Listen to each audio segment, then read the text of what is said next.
नमस्कार दोस्तों, भारत एक सोच देख रहे हैं आप। दोस्तों, अखिलेश यादव ने कांग्रेस पार्टी को 11 सीटें देने का ऐलान किया और उसके बाद अब वो सीटें कौन सी हैं और वहां पर चुनाव कौन लड़ेगा कांग्रेस पार्टी की तरफ से, कांग्रेस पार्टी के सिंबल पर प्रत्याशी कौन होगा, वो हम आपको बताने जा रहे हैं। और आपको बताएंगे कि आखिर जीत की कितनी संभावना है, कांग्रेस पार्टी की कितने मजबूत प्रत्याशी हैं, ये हम आपको बताने जा रहे हैं। तो सबसे पहले उन सीटों के नाम आप जान लीजिए जहां जहां जो सीटें यहां पर दी गई हैं समाजवादी पार्टी की तरफ से कांग्रेस पार्टी को, कौन कौन सी वो सीटें हैं वो हम आपको बता रहे हैं।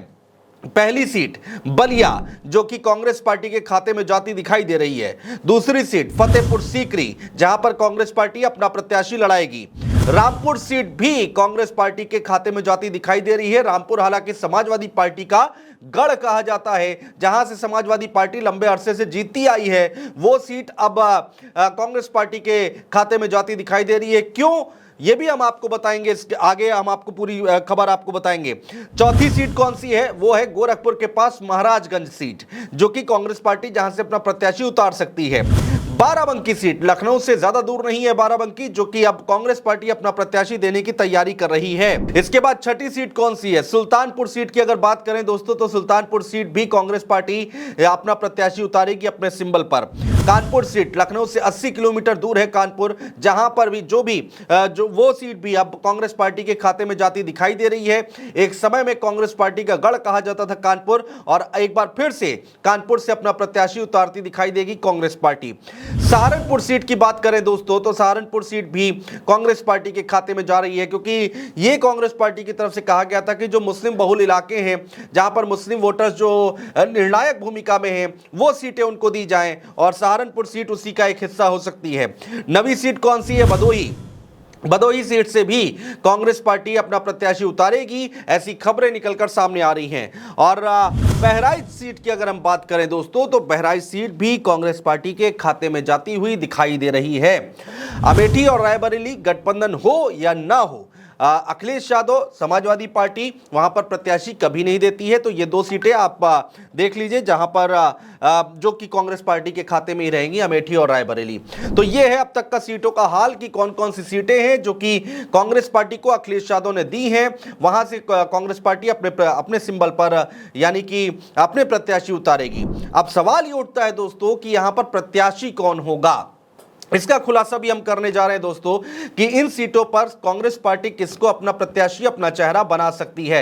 एक एक करके हम नाम बताने जा रहे हैं कि आखिर कौन कौन सी वो सीटें हैं, वो हम आपको बताने जा रहे हैं कि आखिर जो यहां पर कांग्रेस को सीट देने से पहले या समाजवादी पार्टी ने पूछा था कि जो सीटें आप मांग रहे हैं उन पर लड़ाने के लिए कांग्रेस के पास प्रत्याशी कौन है, और इसी आधार पर कांग्रेस ने सीटवार कुछ प्रत्याशियों के नाम इंडिया गठबंधन के साथ साझा किए हैं। यह खबर निकल कर आई है दोस्तों। तो पहले अखिलेश यादव ने कहा कि हमें प्रत्याशियों के नाम बताइए जो सीटें आप मांग रहे हैं, उसके बाद इस पर फैसला लिया जाएगा। तो सीट जो प्रत्याशी हैं उनके नाम कांग्रेस पार्टी की तरफ से समाजवादी पार्टी को दिए गए थे। एक एक करके हम आपको बताने जा रहे हैं कि वो सीटें और वो प्रत्याशी कौन कौन से हैं। फतेहपुर सीकरी की अगर हम बात करते हैं दोस्तों, तो फतेहपुर सीकरी से राज बब्बर को चुनाव लड़ाने की तैयारी की जा रही है कांग्रेस पार्टी की तरफ से।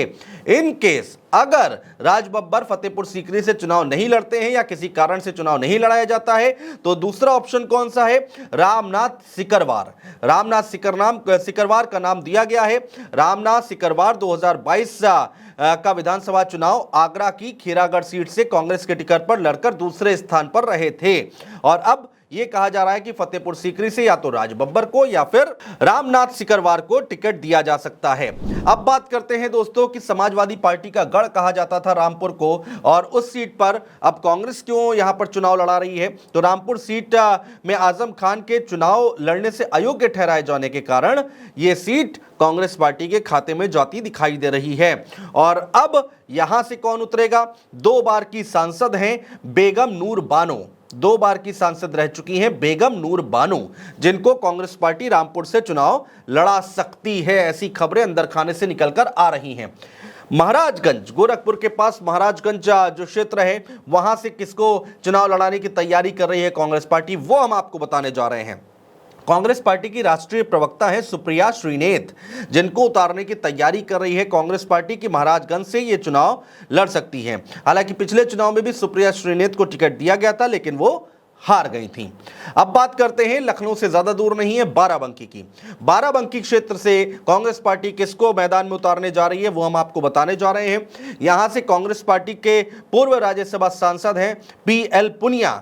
पीएल पुनिया को नहीं उतार रही है, पीएल पुनिया के पुत्र हैं तनुज पुनिया, जिनको यहां पर टिकट दिया जा सकता है कांग्रेस पार्टी की तरफ से। तो तनुज पुनिया बाराबंकी से कांग्रेस पार्टी के टिकट पर ताल ठोकते हुए दिखाई दे सकते हैं।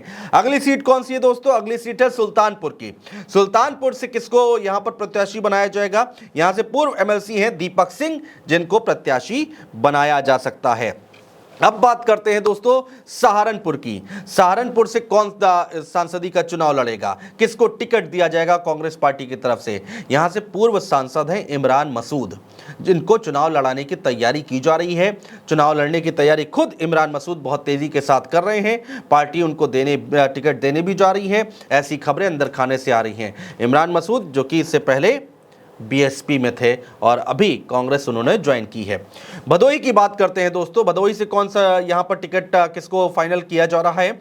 उनका नाम है, पूर्व सांसद हैं राजेश मिश्रा, जिनको टिकट देने की तैयारी कांग्रेस पार्टी की तरफ से की जा रही है। इसके बाद दोस्तों बहराइच का नाम आता है कि आखिर बहराइच से कौन चुनाव लड़ सकता है कांग्रेस पार्टी के टिकट से?